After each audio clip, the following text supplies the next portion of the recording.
The moment I bought the lake, I knew it would ruffle some feathers. What I didn't expect was for the Homeowners Association of Willow Ridge Subdivision to show up at my gate 2 days later, led by a bleach blonde, overconfident woman wearing a sun hat big enough to block out the truth. Her name. Cheryl. Of course it was. I was out by the dock, checking the water line when I heard the unmistakable sound of entitled footsteps' heels snapping against the gravel like the HOA gods themselves had sent someone to bless me with nonsense. "You must be the new owner," Cheryl announced, arms crossed like she was posing for a mugshot. Behind her were 2 other HOA board members, one holding a clipboard, the other looking like he'd rather be anywhere else. "I am," I said, standing up. "Name's Adrian Zeller." "Well, Adrian," she said with a forced smile, "we're here to discuss public access. This lake is a shared amenity for our residents and we'll need to schedule maintenance and install signage." I blinked. "Public access?" "Yes," Cheryl chirped. "This lake borders the rear of Willow Ridge. It's always been considered part of the community. Our bylaws let me stop you right there," I said, walking over to my truck. I opened the glove box and pulled out the copy of the deed, still crisp from the county clerk's office. I handed it to her. "You might want to read that before you start installing signs on my land." She skimmed it, her smile fading faster than a popsicle in August. "This can't be right," she muttered. "There must be some mistake." "No mistake. I bought it from the previous owner fair and square. It's private property now. Not part of your subdivision, not owned by your HOA, and definitely not an amenity." Cheryl's face tightened. "We've had residents using that lake for years. They fish, paddleboard, some even host holiday events, and now," I said, folding my arms, "they're trespassing. You can't just cut off access like that." "I absolutely can, and I will." She sucked in a breath so dramatic I thought she might faint from oxygen loss. "We'll see about that. The HOA has rights." I didn't say anything. I just took the deed back and walked toward my dock. The sound of her heels storming away was the only music I needed. The next morning, I found a laminated sign zip-tied to my gate. "Notice: Common Area Maintenance by HOA Public Access mandated." It had the Willow Ridge HOA logo plastered right on top. I laughed out loud. I took it down, called my lawyer, then installed 2 motion-activated trail cameras, one facing the lake, the other watching the pathway from the subdivision. I had a feeling this was just the beginning, and I was right. By the 3rd morning, I had a full flash drive of HOA board members wandering onto my property like they owned the place. One even had the gall to paddle out in a kayak, waving at my camera like he was on a guided tour. I didn't confront them, not yet. What I needed was a pattern, not a confrontation. And patience was something I had in spades. That evening, I drove to the County Planning Commission. I didn't need permission to enforce my rights, but I wanted to make sure there were no easements or weird zoning quirks that Cheryl might dig up and wave around like a magic wand. The clerk, a sharp guy named Marvin, helped me pull the subdivision's original development plans. "Looks like the lake was never part of their plat," Marvin said, tapping the map with a pencil. "The property line ends about 15 feet from the water. No community easement, no shared access, and no mention of it in their infrastructure filings." "Mind printing that for me?" He slid the copy across the counter. "You expecting trouble? Already in it." By the end of the week, things escalated. I came home from work to find an orange plastic fence stretched across my property line, with a handmade sign reading, "HOA Event Area Temporarily Closed for Improvements." Tables were being set up, and 2 guys in matching polo shirts were hammering stakes into the ground like they were building a circus tent. I parked, walked straight up to the nearest one, and asked, "Who gave you permission to be here?" "Cheryl," he said without looking up. "She said this was common ground, something about the bylaws." I pulled out my phone, opened the camera app, and began filming. "All right," I said, keeping my tone even. "I'm asking you both to leave private property. You've got 5 minutes. After that, I call the sheriff." He looked up then, uncertainty creeping into his face. We're just following orders. Then follow the next one, pack up and leave. They hesitated, but when I started dialing, they scattered faster than leaves in a storm. I took video of everything: the sign, the fence, even the tire tracks leading back to the subdivision. That night, I emailed everything to my attorney and filed a trespassing report with the county sheriff. I wasn't bluffing anymore. Still, Cheryl wasn't the type to back down after a warning. She was the type who doubled down. 3 days later, I received a certified letter from the HOA. Inside was a fabricated notice of violation claiming I was obstructing community access to a designated recreation area and threatening daily fines of $200 until compliance was achieved. It was printed on HOA letterhead and signed by all 5 board members. The problem: they had absolutely no jurisdiction over my property. None. I took the letter straight to my attorney, a seasoned real estate litigator named Laura Mendel, who had dealt with more overreaching HOAs than she could count. "This is fraud," she said, flipping through the pages. "They created a fake violation for land they don't govern and threatened financial penalties under false pretenses. That's a felony in this state. They just handed you a gift. We drafted a cease and desist letter, citing specific statutes about impersonating authority and attempted extortion." Laura also recommended we file a complaint with the state's Department of Consumer Affairs and the county prosecutor's office. We submitted everything: videos, photos, the letter, and a timeline of events. By the following week, the sheriff's department launched an investigation. Deputy Rionner came by to take a formal statement.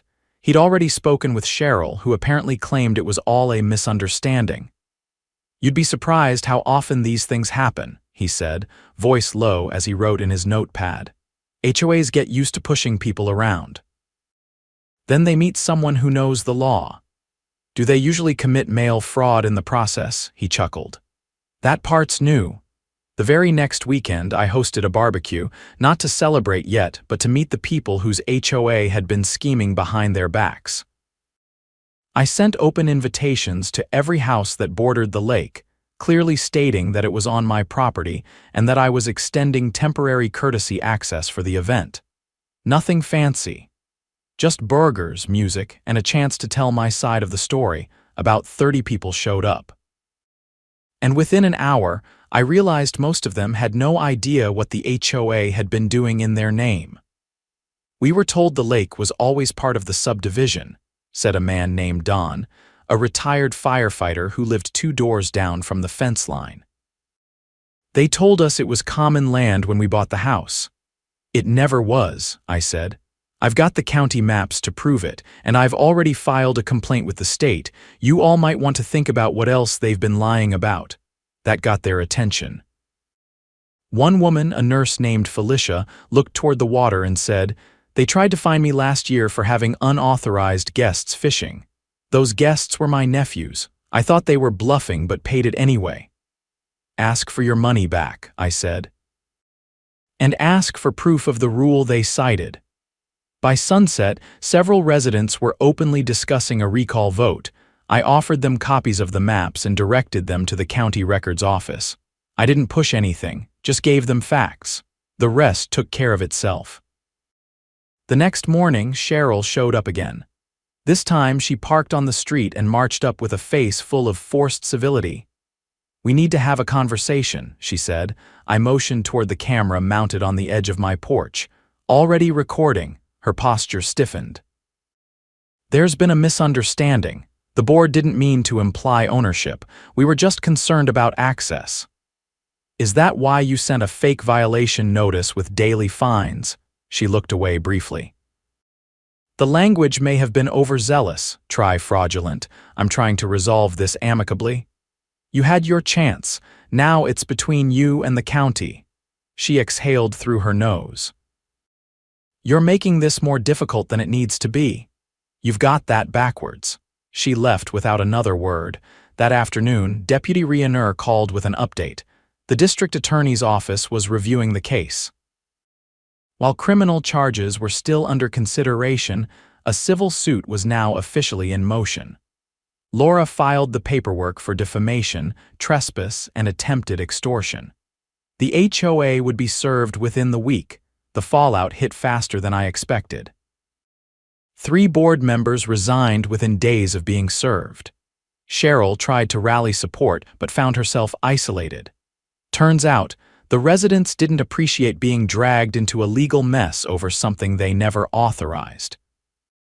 A petition for a special election to dissolve the current board reached the required signatures in 48 hours. Still, I wasn't celebrating yet.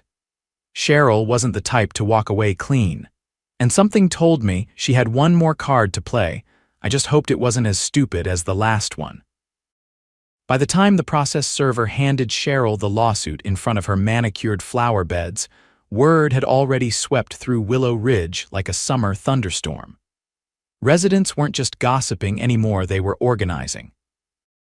A recall vote was scheduled, and the HOA's legal budget, which had once been robust thanks to years of arbitrary fines, was now frozen pending an emergency audit. I stayed out of it publicly. Let the neighborhood handle their own reckoning. My part, at least for now, was proving ownership and protecting my land. But the deeper my attorney and I dug, the more rot we uncovered. Laura's paralegal found something odd while reviewing the HOA's financial filings entries labeled environmental partnership dues, paid out quarterly to a shell company with no listed contact information. When she traced it back, it led to a PO. Box registered under the name of Cheryl's cousin, a man who didn't even live in the state. The payments totaled over $40,000 across the last 3 years. I took the file straight to Deputy Rioneur. He didn't blink. "This is enough to move forward," he said, flipping through the bank transfer records. "If those funds were collected from residents under false pretenses, we're looking at wire fraud and embezzlement." He handed the documents to one of the detectives seated nearby. They'd already been quietly interviewing former board members, and one of them, Mark Langley, the guy with the clipboard who'd first come to my property, had flipped. According to Rioneur, Mark had turned over internal memos showing Cheryl had been pushing to reclassify the lake as a natural HOA asset for years, even though she knew it had never been part of the original development plans. She tried to get the previous owner to sign a joint use agreement last year, but he refused, Rioneur told me. That's why she never pushed this sooner. She waited until it changed hands, then hoped she could bluff her way into control. It was more than bluffing now. It was criminal. A week later, Cheryl was arrested for fraud, falsifying public documents, and misappropriation of HOA funds. The sheriff's office raided her home and the HOA office inside the clubhouse. Boxes of records were hauled out, and residents stood on their porches watching the scene unfold like it was a neighborhood parade. I stayed on my porch sipping coffee. 2 days after the arrest, I found a handwritten note slipped under my front gate. It wasn't signed, but I recognized the penmanship from the fake violation letter, the same loopy, aggressive script Cheryl had used when she tried to fine me for access obstruction. This one read, "You'll regret this. Enjoy your lake while it lasts." I handed it to Rioneur. He took it without a word and added it to the growing case file. He didn't seem surprised. Apparently, Cheryl had left similar notes on the windshields of 2 former board members who refused to back her plays. Meanwhile, the special election to replace the HOA board moved forward. Don, the retired firefighter, and Felicia, the nurse, were both on the candidate list. They weren't running on promises, they were running on facts. Their campaign flyers included copies of the original subdivision plats, photos of the fake signage, and a one-line slogan, "We live here." We deserve better. The election turnout shattered previous records. Cheryl's remaining allies barely mustered a dozen votes between them. By the end of the day, the board was flipped, the bylaws were under review, and the new leadership voted unanimously to audit every financial decision made in the last 5 years. But just when I thought the storm had passed, the weather turned. Late one night, I was reviewing the latest drone footage of my property. I'd started flying a small drone twice a week, mostly to keep an eye on shoreline erosion and to track any uninvited guests. What I saw made my stomach drop. A section of the tree line near the northern edge of the lake, about 20 feet into my property, had been cleared. Not just trimmed, bulldozed. Several mature oaks gone, replaced by a rough gravel path leading directly from the subdivision's walking trail to my shoreline. I grabbed a flashlight and hiked out there. Sure enough, fresh tire tracks, a wheelbarrow, a pile of landscaping bricks half buried under a tarp. Someone had started building a patio. The next morning, I filed a police report and had Laura draft an emergency injunction. The new board was cooperative. They hadn't authorized any work, and after some internal calls, it became clear that none of the contractors hired by the HOA had done it. That left one possibility: Cheryl. She may have been awaiting trial, but she still had keys to a lot of things, including the HOA's old landscaping storage shed. Sure enough, when the sheriff's office got a warrant to search it, they found invoices for rented equipment under a forged name. The address listed, the same P.O. box linked to the fake environmental nonprofit. It was a desperate move. A last attempt to create established use before her legal fate was sealed, but it backfired spectacularly. The new charges stacked higher: destruction of protected woodland, trespassing with intent to alter private property, and attempted land conversion through force of use. I had to secure the area with fencing and hired a surveyor to restake the line. But the real victory came when Felicia handed me a letter signed by every member of the newly elected HOA board. It stated, in clear legal terms, that Willow Ridge Subdivision recognized the lake as private property, disavowed all previous attempts to claim it, and vowed not to contest its ownership in any future proceedings. It was notarized, filed with the county, and included in the state's case against Cheryl as evidence that her actions were not sanctioned by the community. I framed it in my office. The lake, once treated like a convenience by people who never owned it, had become a symbol of something larger, a reminder that power doesn't come from a title or a clipboard. It comes from truth, proof, and the refusal to be bullied. A month later, Cheryl accepted a plea deal. No trial. No press conference. Just a quiet sentencing in a small courtroom.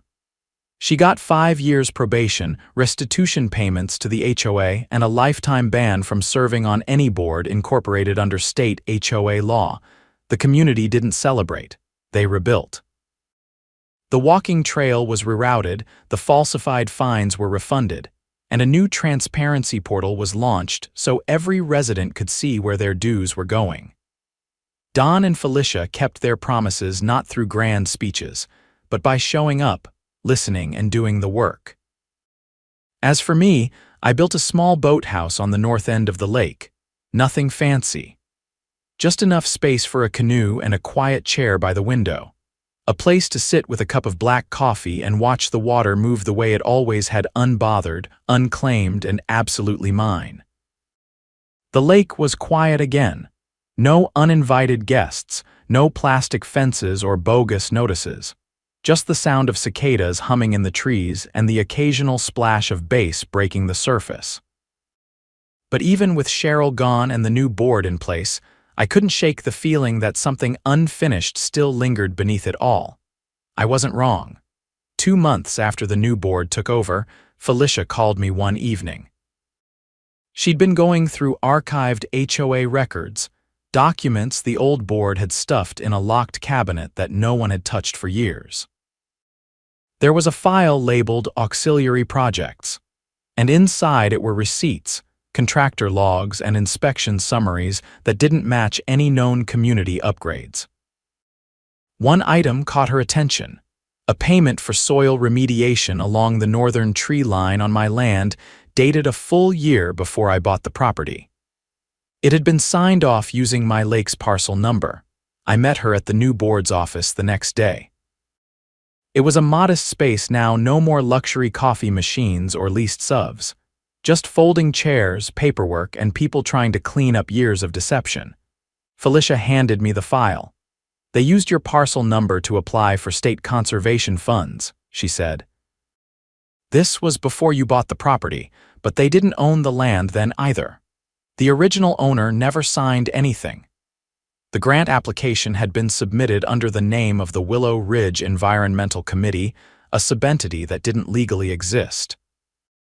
It had received nearly $30,000 in state funds for shoreline conservation, and the paperwork had been processed using a forged signature from a man who, according to the county's death records, had died 2 years prior. I took the file straight to Laura. Her face darkened as she read through the pages. This goes beyond HOA misconduct, she said, pulling out her tablet. This is grant fraud, identity falsification, and misuse of public funds.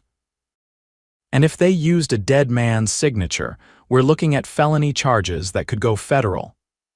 By the end of the week, the State Department of Natural Resources had launched an investigation. A forensic handwriting analyst confirmed the signature had been forged.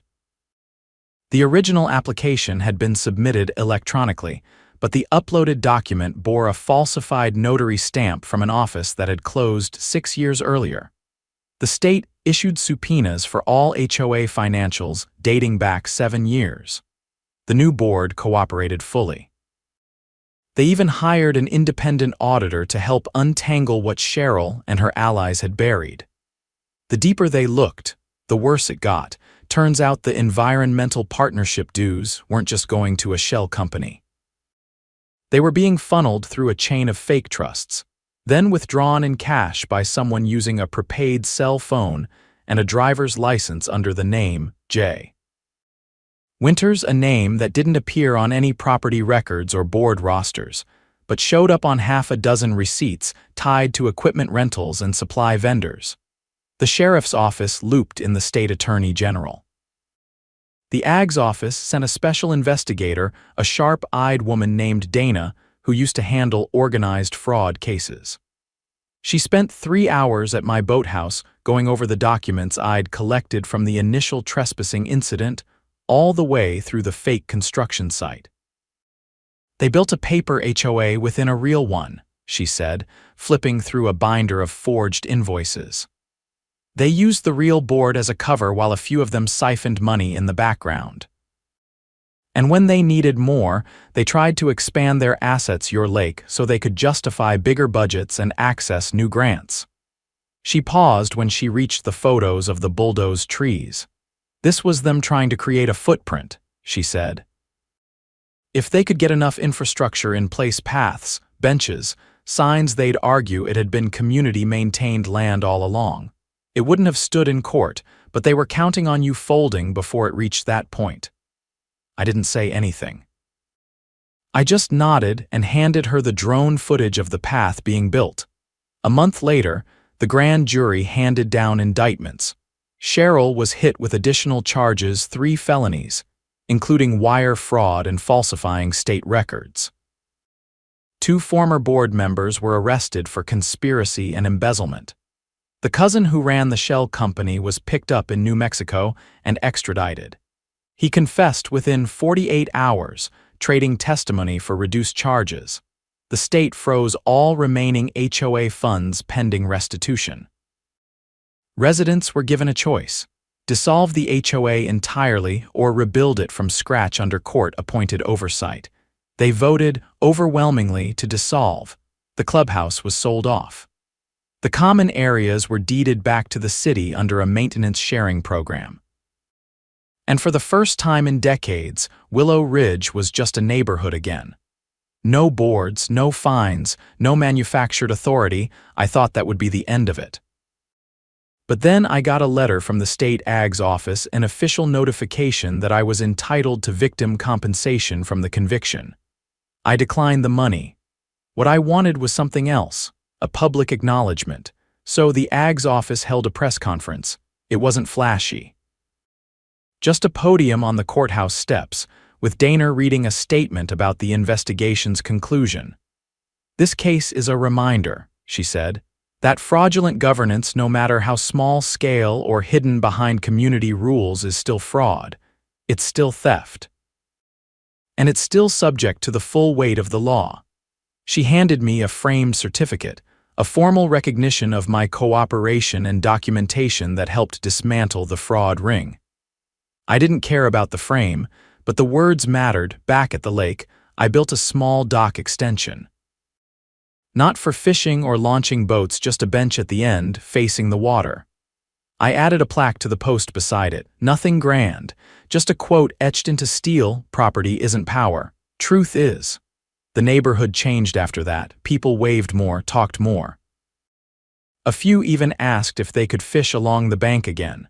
I said yes, with one condition: they ask first, and they always did. The lake was still mine, but it felt more peaceful now. Not because I'd won, but because the illusion of control that had once seeped from across the fence was gone. Cheryl had tried to own something with lies. I'd kept it with facts, and that made all the difference.